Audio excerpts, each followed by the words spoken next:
우리 마음을 한번 다짐하겠습니다. 주여 말씀하옵소서. 말씀대로 지켜 행하는 우리 모두가 되기를 축복합니다. 하나님께서 우리를 하나님의 형상대로 창조하시고 부르시고 구원하시고 하나님의 자녀 삼아주시고 우리에게 사명을 주셨습니다. 우리는 하나님의 심부름꾼으로 하나님의 청지기로 살아갑니다. 우리의 삶의 목표는 하나님의 행복한 심부름꾼으로 하나님의 뜻을 이루다가 하나님의 영원한 즐거움에 참여하는 것입니다. 이 말씀대로 살아가는 우리 모두가 되기를 축복합니다. 오늘 나눔지 다 가지고 계시죠? 설교 제목이 무엇입니까? 여호와 그는 하나님이시로다. 오늘 본문에 두 번 반복되어 있습니다. 여호와 그는 하나님이시로다. 질문 1번 시작. 우상은 무엇입니까? 우리가 우상 숭배, 우상이 많죠. 아이돌, BTS, 손흥민, 하여튼 우상이 많습니다. 근데 사전을 찾아보면은 인위적으로 만들어서 신처럼 떠받드는 신의 형상, 인위적으로 만들어서 신처럼 떠받드는 신의 형상, 이것이 우상입니다. 질문 2번 시작. 우상에는 어떤 종류가 있습니까? 우리가 이 앞에 사전적인 용어대로만 말하면은 우상은 눈에 보이는 것입니다. 눈에 보이는 것. 그런데 성경적인 개념을 또 살펴보면은 눈에 보이지 않는 우상도 있습니다. 그러니까 우상은 눈에 보이는 유형의 우상, 또 눈에 보이지 않는 무형의 우상이 있습니다. 하나님보다 더 사랑하는 것, 그 모든 것이 다 우상이라 그렇게 말합니다. 우상은 눈에 보이는 것, 또 우리 마음속에서 하나님보다 더 사랑하는 것, 이게 다 우상이다. 질문 3번 시작. 자신의 마음속에서 하나님보다 더 많은 생각과 관심을 차지하는 것은 무엇입니까? 여러분의 마음속에 하나님보다 더 많이 마음을 쓰게 하고 더 관심을 가지게 하고 더 즐거워하고 더 거기에 집중하게 만드는 것, 그것이 무엇인가? 수도 없이 많은데요. 하나님은 저 순수한 100등 정도? 그렇다면 그것이 다 우상입니다. 하나님보다 더 사랑하고 더 집중하고 더 즐거워하는 것, 그것이 다 우리 마음속에 있는 우상이고 다 제거하고 태워버릴 우상이 우리 안에 있는 겁니다. 오늘 열왕기상 18장 15절에서 40절을 읽었습니다. 본문은 엘리야가 아합 왕 앞에 등장하는 장면으로 시작합니다. 17장에서 하나님은 엘리야를 영적으로 준비시킵니다. 가뭄을 선포하고 아합 앞에 가서 가뭄을 선포하고 엘리야는 도망을 칩니다. 그리고 또 이스라엘은 가뭄이 내리고 엘리야는 그 가뭄 가운데서 또 하나님 앞에서 영적으로 훈련받고 하나님의 은혜를 체험하는 그 한 3년 넘는 시간 동안 그런 이제 훈련과 연단의 과정을 거쳤습니다. 이스라엘은 고난을 당하고 엘리야는 하나님 앞에 영적인 훈련을 하고 이제 한 3년 넘게 지나서 이제 18장에서 이제 이 아합과 엘리야가 다시 만나서 이제 진짜 누가 하나님인지 판명하는 대결이 벌어지는 장면이 오늘 이 18장에 있는 사건입니다. 18장의 전체 흐름은 이렇습니다. 오늘 우리가 중간 부분을 읽었는데 전체 흐름은 하나님께서 이스라엘에게 비를 주겠다. 17장에서는 하나님의 말씀이 없으면은 앞으로 수년 동안 비가 오지 아니하리라. 하나님 비 오지 아니하리라 딱 선언했습니다. 그 다음에 비가 올라 그러면은 하나님이 말씀하셔야 돼요. 그래서 18장에서는 하나님께서 내가 이제 이스라엘에 비를 주겠다. 그러나 두 가지 사실을 분명히 깨닫게 하고 나서 내가 비를 주겠다, 그렇게 말씀합니다. 첫 번째는 바알은 참 신이 아니라 거짓이다. 이것을 분명히 깨닫게 하겠다. 이스라엘 백성들이 이 비의 신으로 섬기는 바알은 진짜 신이 아니고 거짓이다. 그 다음에 두 번째는 바알을 섬기는 것은 거짓에 속은 어리석은 행동이다. 이것을 백성들에게 분명히 깨닫게 하고 내가 비를 주겠다, 그렇게 말씀합니다. 이 목적은 뭐겠습니까? 그러니까 바알을 섬기는 어리석은 행동을 버리고 하나님께로 돌아오라. 이것이 바로 18장에 나타난 갈멜산의 그 대결, 위대한 대결의 핵심은 뭐냐면은 엘리야가 대단한 이런 기적을 했네, 그게 중요한 것이 아니고 이스라엘 백성들에게 바알을 섬기는 어리석은 행동에서 돌아서서 여호와께로 돌아오라. 이것이 18장에 있는 전체의 핵심입니다. 본문을 두 부분으로 나누어서 함께 살펴보고자 합니다. 첫 번째는 엘리야가 아합을 만나는 사건 15절에서 20절, 두 번째는 갈멜산 위의 대결입니다. 21절에서 40절 말씀입니다.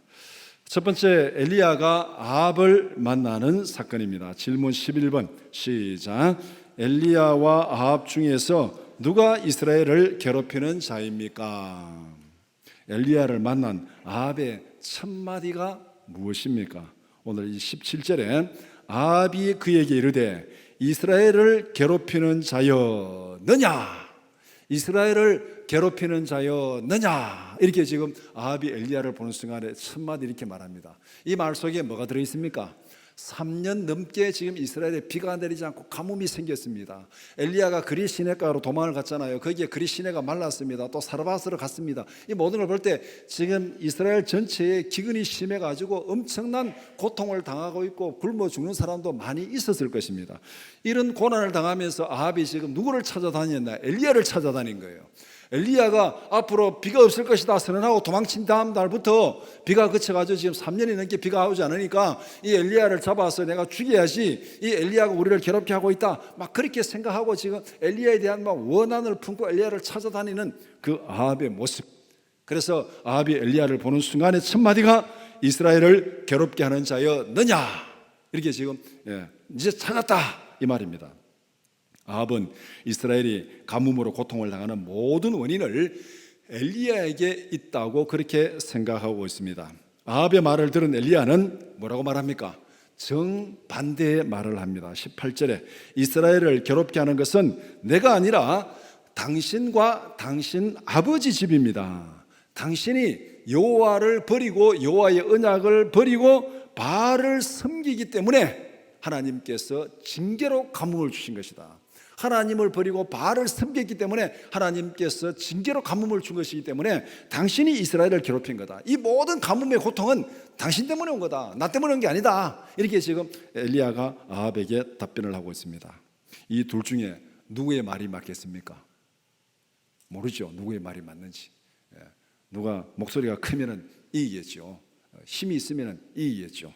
그래서 두 사람 중에서 어느 누구도 이렇게 자기의 생각을, 주장을 굽힐 의사가 전혀 없습니다.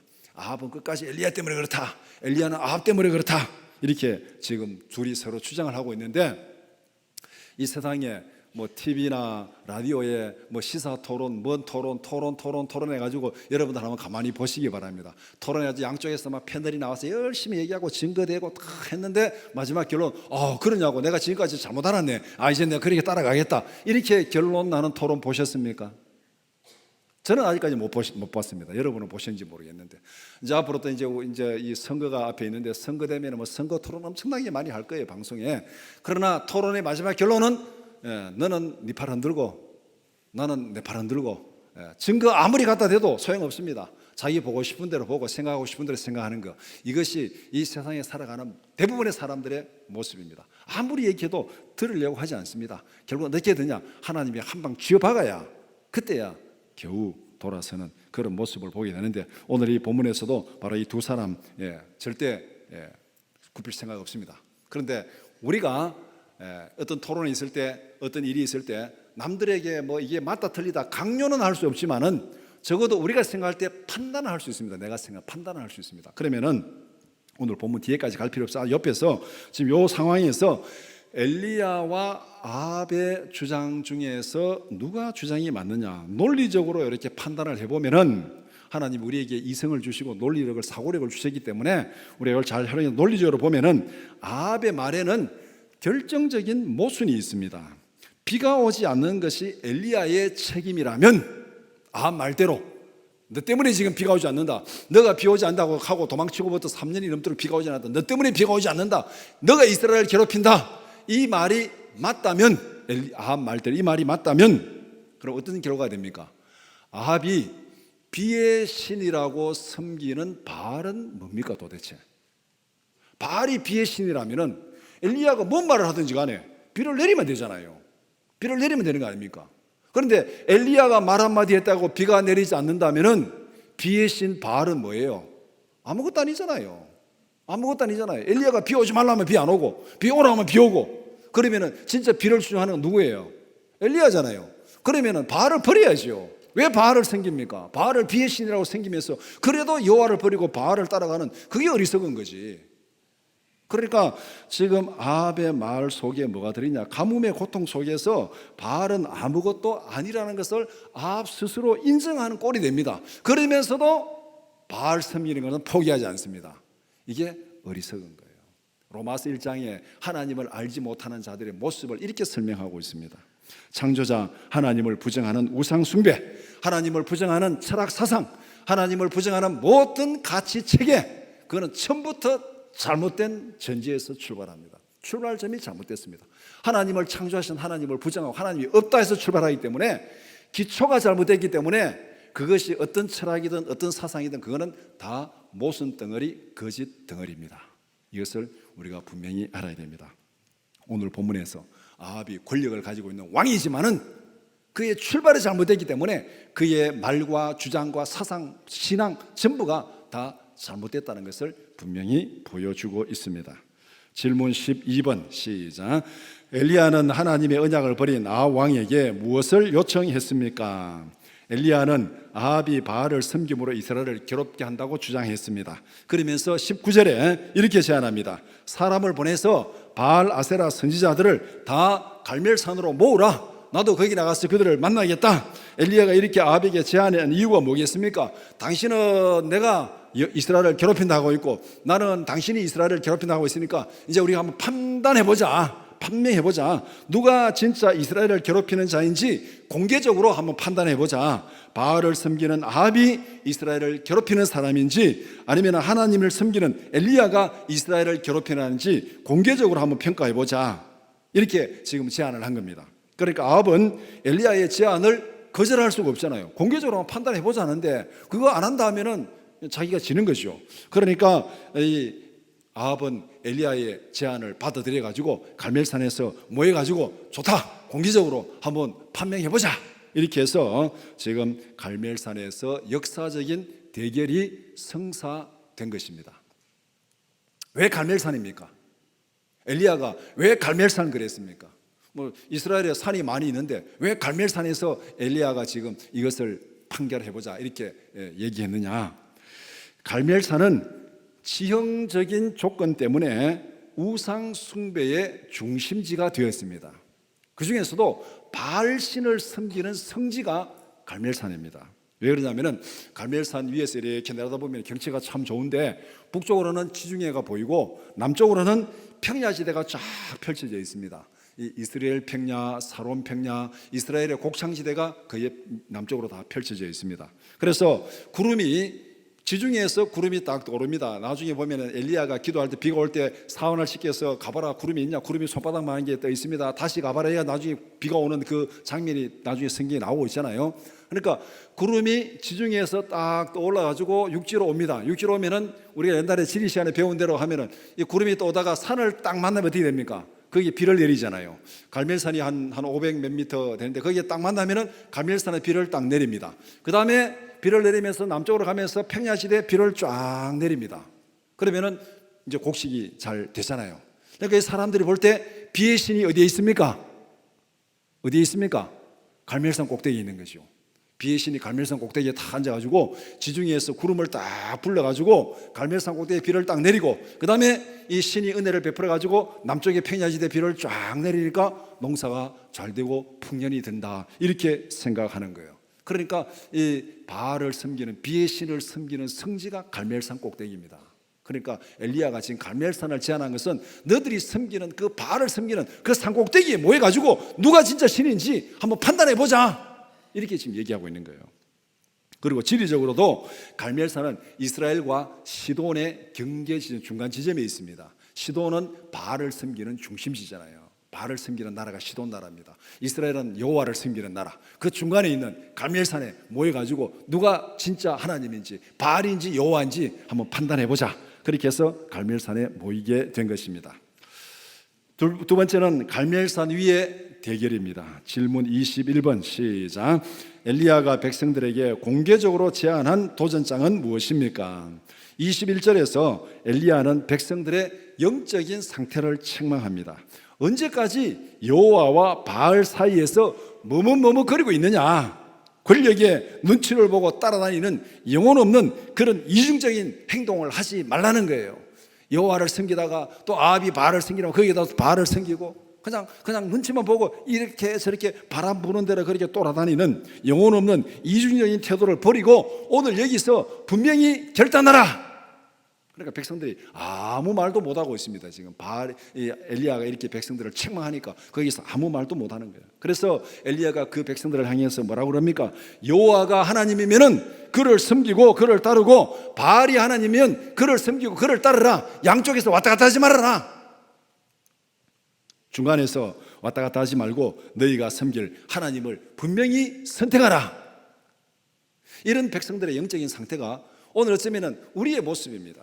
우리가 하나님 앞에 찬양하고 기도하고 예배 드릴 때는 정말 믿음 좋은 사람처럼 그렇게 예배를 드립니다.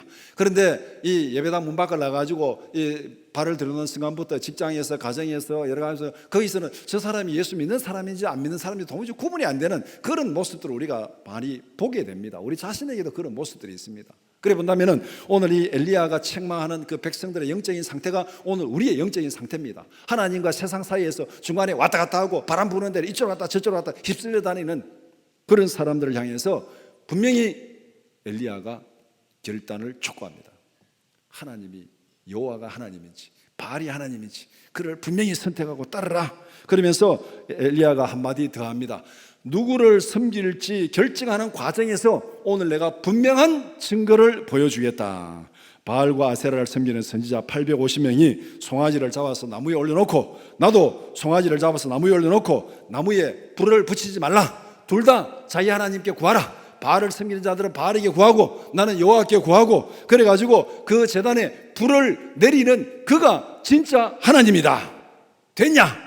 진짜 그 하나님을 섬기라. 그러니까 백성들이 그 말을 듣고 그때서야 좋다 그렇게 하자 그렇게 동의를 합니다. 백성들 전체가 엘리야의 제안에 동의하고 그렇게 하겠다고 했습니다. 백성들이 전부 다 그렇게 하겠다 했으니까 이제는 아무도 그게 물러설 수 없잖아요. 엘리야도 물러설 수 없고 바알 아세라 선지자도 물러설 수 없고 그래서 우리는 안 할래 그러면 이제 그건 지는 거니까 그렇게 하자 해가지고 이렇게 이제 이 백성들이 전체가 동의하고 대결이 벌어진 것입니다. 질문 22번 시작. 엘리야의 도전을 받은 바알 선지자들은 어떻게 행동했습니까? 엘리야가 바알 선지자들이 이렇게 말합니다. 너희가 숫자가 많으니까 850대 1이나 되니까 먼저 송아지를 잡아놓고 불이 떨어지기를 기도하라. 바알의 선지자들이 아침부터 낮까지 그렇게 바알에게 소리를 치고 기도하고 있습니다.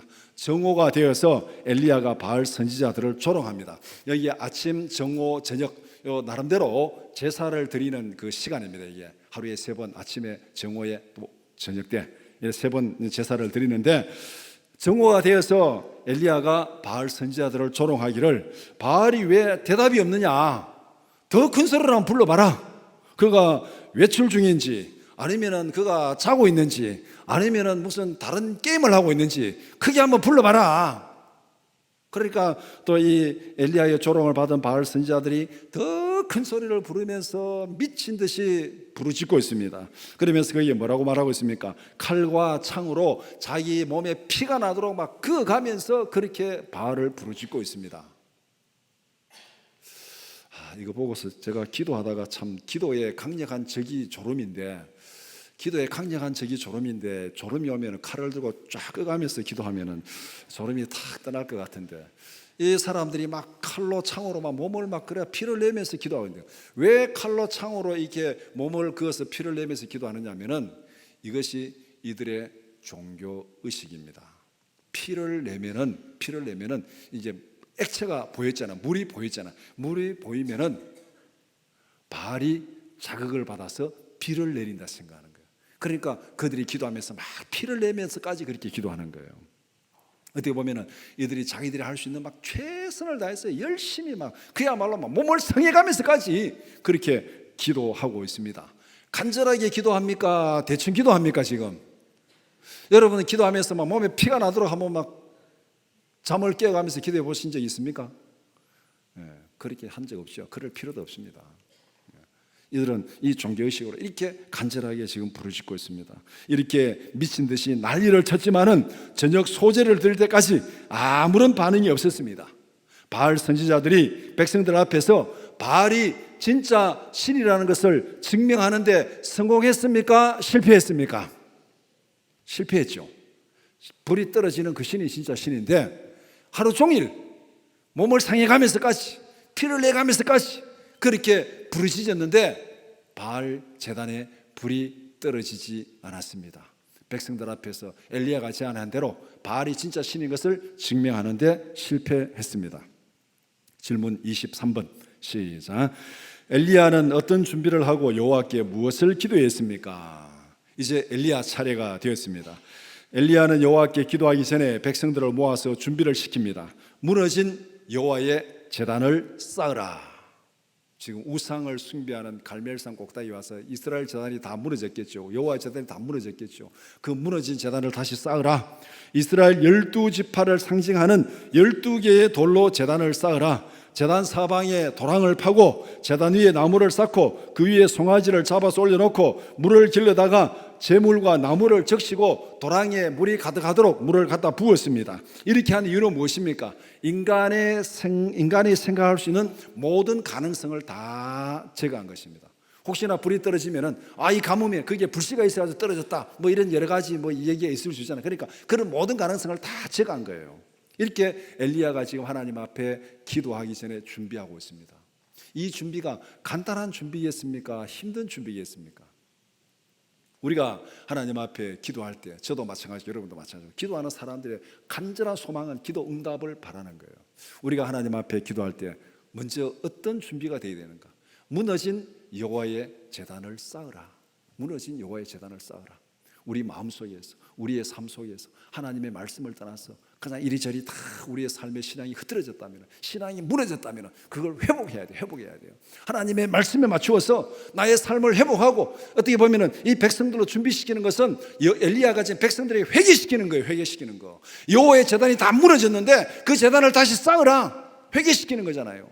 우리가 하나님 앞에 이 기도하기 전에 회개의 기도로 시작하는 이유가 바로 여기 있는 거예요. 우리의 무너진 신앙을 다시 하나님의 말씀에 기초해서 회복시키는 그 회복의 기도가, 회개의 기도가 먼저 있어야 된다는 것. 그리고 제단에 물을 부으라고 하는데 도랑에 물이 가득하도록 물을 부었습니다. 지금 3년이 넘게 가뭄이 들었습니다. 산꼭대기에 지금 이 물을 부는 게 이게 보통 일입니까? 이게 한번 생각해 보세요. 그리 시냇가로 엘리야가 갔는데 그 시내가 말라가지고 또 사르밧으로 갔습니다. 그러니까 물이 지금 산꼭대기에 있겠습니까? 이 물을 기르려면 뭐 추측해보면 대충 그 밑에 내려가서 기송 강가에 가서 물을 길러 왔을지도 모르겠는데 이 산꼭대기에서 그 강가에까지 내려가지고 물을 길러와가지고 이 물을 부어가지고 가뭄에 물을 부으면 물이 거기에 고입니까? 땅속으로 쫙 스며듭니까? 예. 가뭄이 심할 때요 물을 부으면요 이 땅이 물을 흡수하는데 소리가 납니다. 소리가 쩌쩌쩌 소리가 나면서 물이 싹 스며들어요. 들어보셨어요? 예. 맛을 보고 맛을 아는 간장입니다. 이거.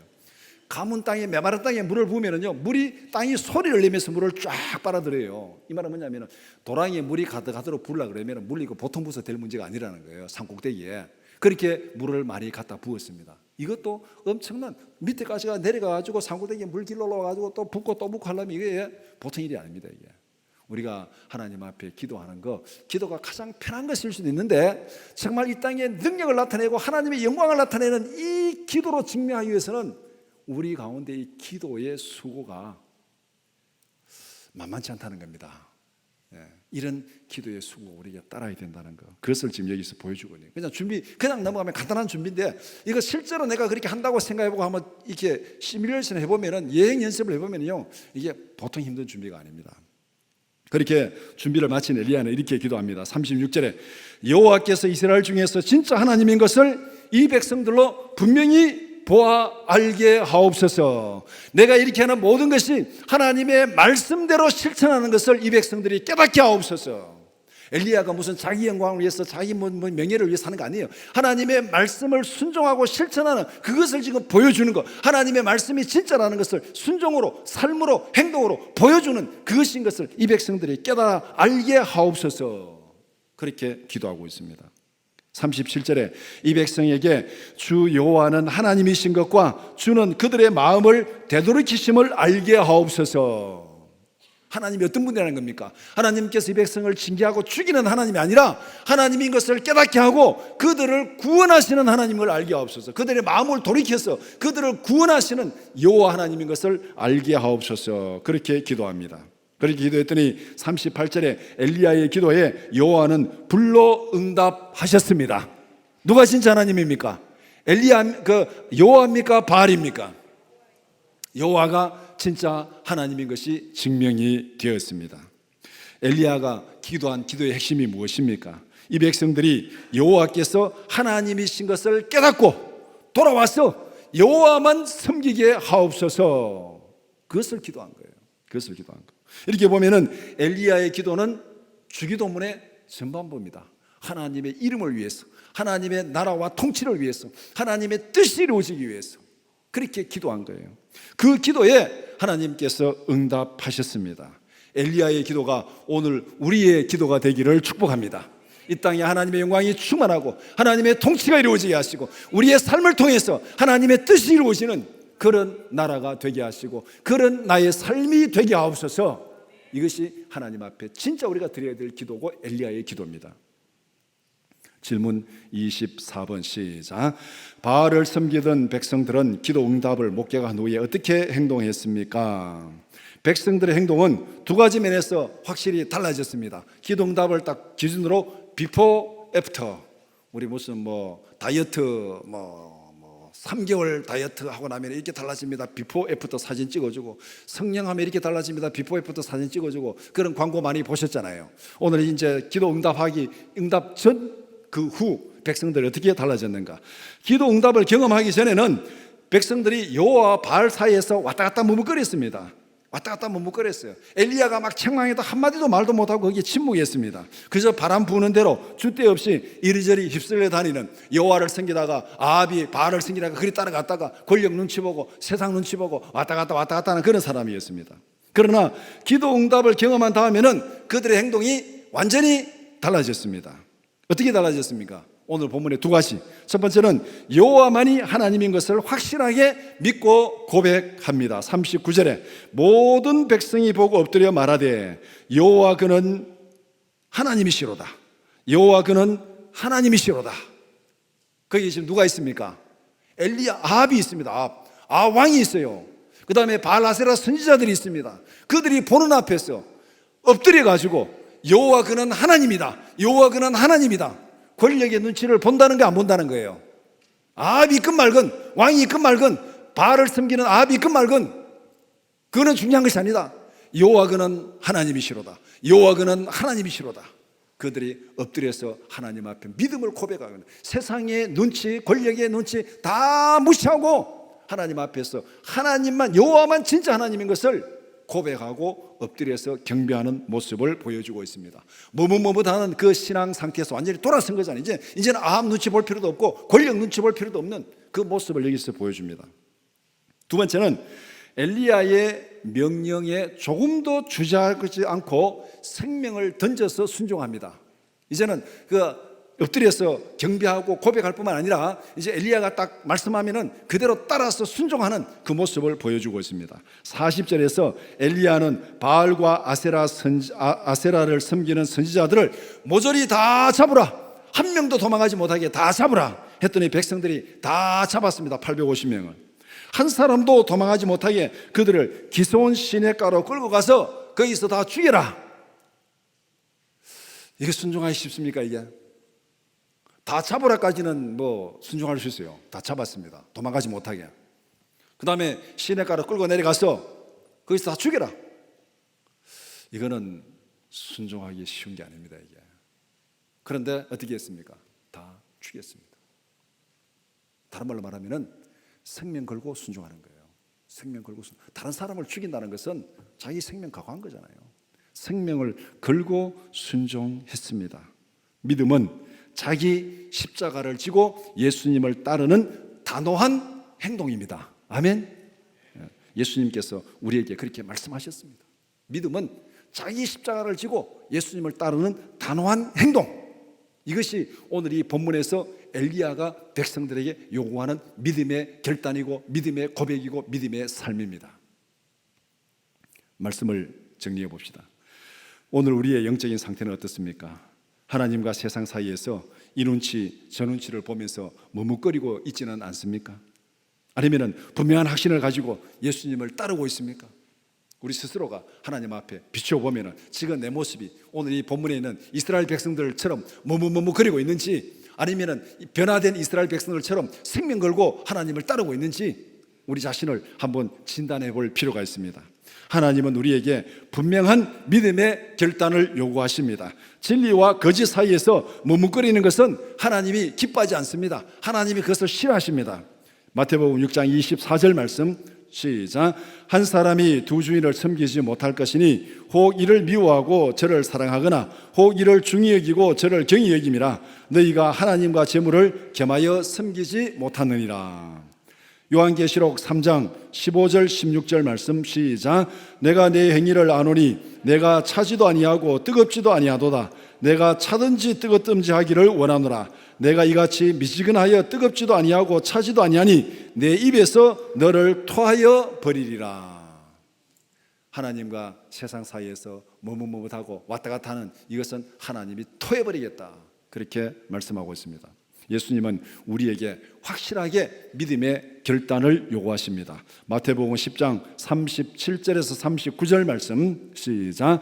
아버지나 어머니를 나보다 더 사랑하는 자는 내게 합당하지 아니하고 아들이나 딸을 나보다 더 사랑하는 자도 내게 합당하지 아니하며 또 자기 십자가를 지고 나를 따르지 않는 자도 내게 합당하지 아니하느니라. 자기 목숨을 얻는 자는 잃을 것이요 나를 위하여 자기 목숨을 잃는 자는 얻으리라.